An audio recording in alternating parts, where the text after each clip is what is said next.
The Taliban held mock funerals today as they carried coffins draped with British, US, French and NATO flags through the streets of Afghanistan.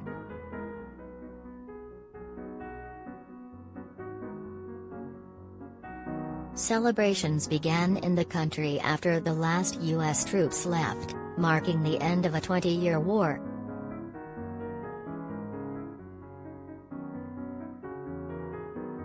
Footage that emerged today shows crowds parading through Khost, the largest city in the southeastern part of Afghanistan, with mock coffins while the Taliban's emblem was flown above.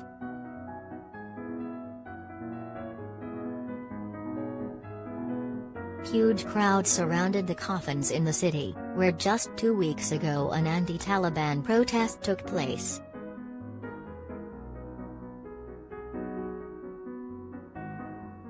Thousands of people also gathered in the southern city of Kandahar, waving white Taliban flags to celebrate what they are calling Independence Day.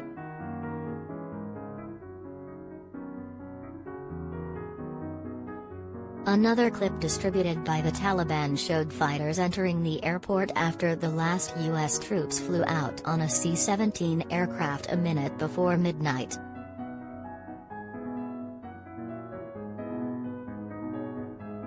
Taliban spokesman Zabihullah Mujahid told a news conference at the airport after the departure, "It is a historical day and a historical moment.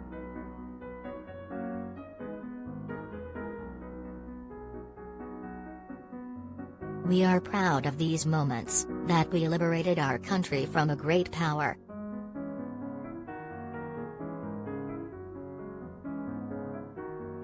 America's longest war took the lives of nearly 2,500 US troops and an estimated 240,000 Afghans, and cost some $2 trillion.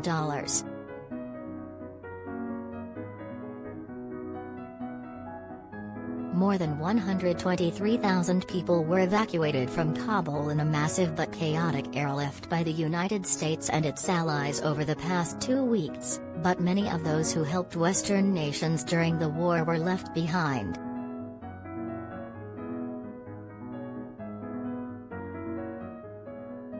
British Foreign Secretary Dominic Raab has said the number of UK nationals left behind in Afghanistan is in the low hundreds.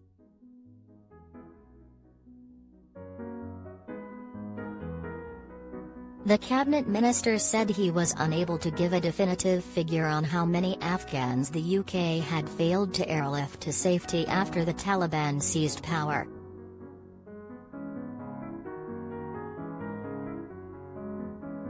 He told BBC Radio 4's Today program, "It's very difficult to give you a firm figure. I can tell you that for UK nationals we've secured since April over 5,000, and we're in the low hundreds, remaining."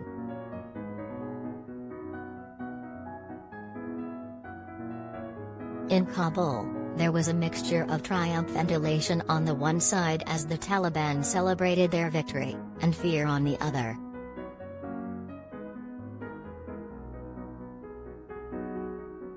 "I had to go to the bank with my mother, but when I went, the Taliban were beating women with sticks," said a 22-year-old woman who spoke on condition of anonymity because she feared for her safety.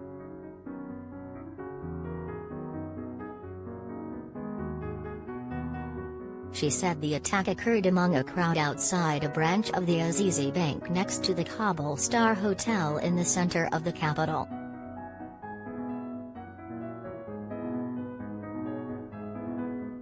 "It's the first time I've seen something like that and it really frightened me,"